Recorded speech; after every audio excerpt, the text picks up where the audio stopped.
ሰላም ጤና ይስጥልን ተመልካቾቻችን ከአንከር ሚዲያ ዝግጅት ክፍል ያክብሮ ሰላምታችን እናቀርባለን።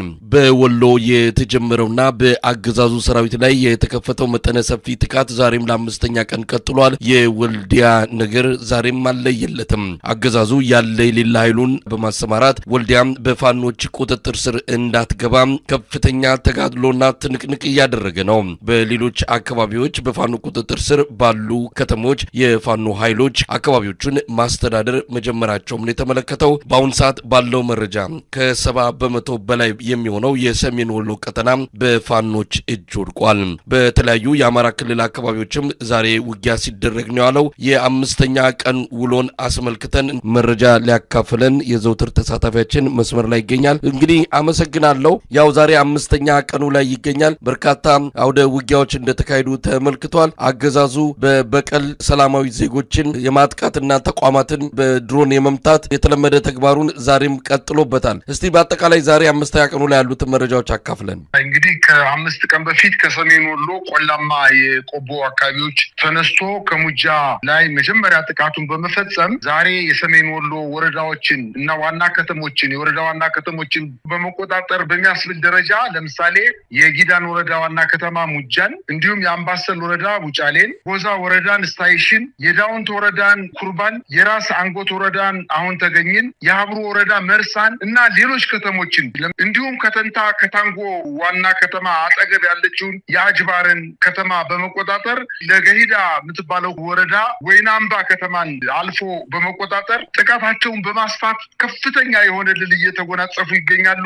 በትናንትናው ዕለትም እንዲሁም የጃማ ወረዳ ዋና ከተማ ጃማ ደጎሎን፣ ከለላን፣ ጉጉፍቱን፣ ኮሬብን፣ ደብረ ዘይትን፣ አማራ ሳይንትን፣ ጓሜዳን እና በደሴ ከተማ አቅራቢያ የሚገኘውን አጠቃላይ ዙሪያ 8 ቀበሌዎችን በመቆጣጠር ከፍተኛ ድል ተጎናጽፈው አሁን ደሴ ከተማን ከበባ ውስጥ በመፈጸም ላይ ይገኛሉ። አሁን ደግሞ በሰሜን ወሎ አካባቢ የሚቀሩ ወረዳዎች በፋኖ ቁጥጥር ስር ያልገቡ 2 አካባቢዎች አሉ። አንደኛው ጋሸና ነው። እጅግ በጣም ቅርብ ለደቡብ ጎንደር ቅርብ የሆነ ወረዳ ነው። እንግዲህ ጋሸና በታሪካዊ ዳራዋ የምትታወቅ ከተማ ነች። በጋሸና የፌዴራል መንግስቱና የህወሓት ኃይሎች ከፍተኛ ትንቅንቅና ውጊያ ያደረጉባት ከተማ ነች። እጅግ በጣም ስትራቴጂካዊ ወታደራዊ ጠቀሜታ ያላት ከተማ ነች። በዚች ከተማ ላይ የፋኖ ኃይሎች ጋሸና ከተማን ከበባ በመፈጸም ወደ ከተማዋ ዘልቀው ለመግባት ማጥቃት እንቅስቃሴ እያደረጉ እንደሆነና በአንዳንድ የመግቢያ በሮቿም ላይ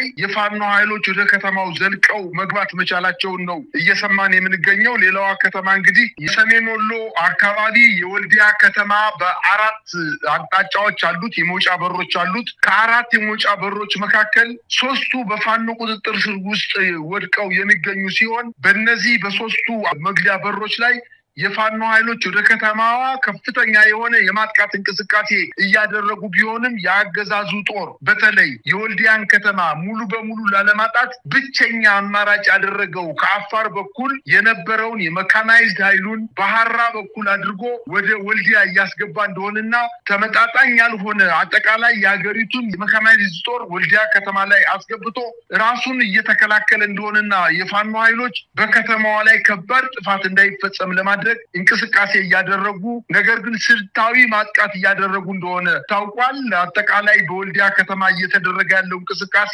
የመንግስት ኃይል ሲፈልግ በድሮን በሄሊኮፕተር በሚግ እንዲሁም በሜካናይዝድ ጦር የታጀበ ብዛት ያለው ጦር ወደ ከተማዋ አስጠግቶ በሐራ በኩል አድርጎ የመጣው ጦር ወደ ከተማዋ ገብቶ ትርምስ ላይ መሆናቸውን ነው ማየት የቻልኩት።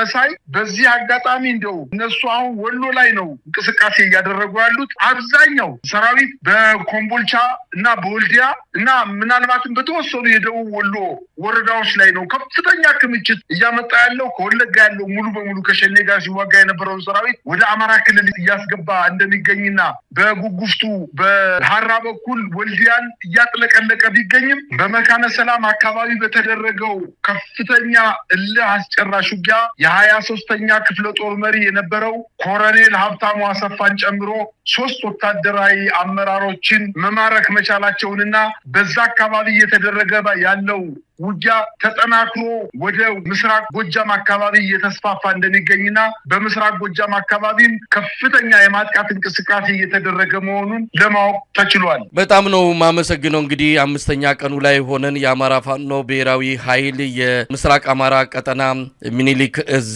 ተጋድሎን በተመለከተ ያሉትን መረጃዎችና ከሰሞኑ ጋር የተያዙ አንዳንድ ጉዳዮችን ያነሳንበትን ሪፖርት ነበር ያቀረብነው። በጣም ነው ማመሰግነው። እሺ፣ መልካም ምሽት።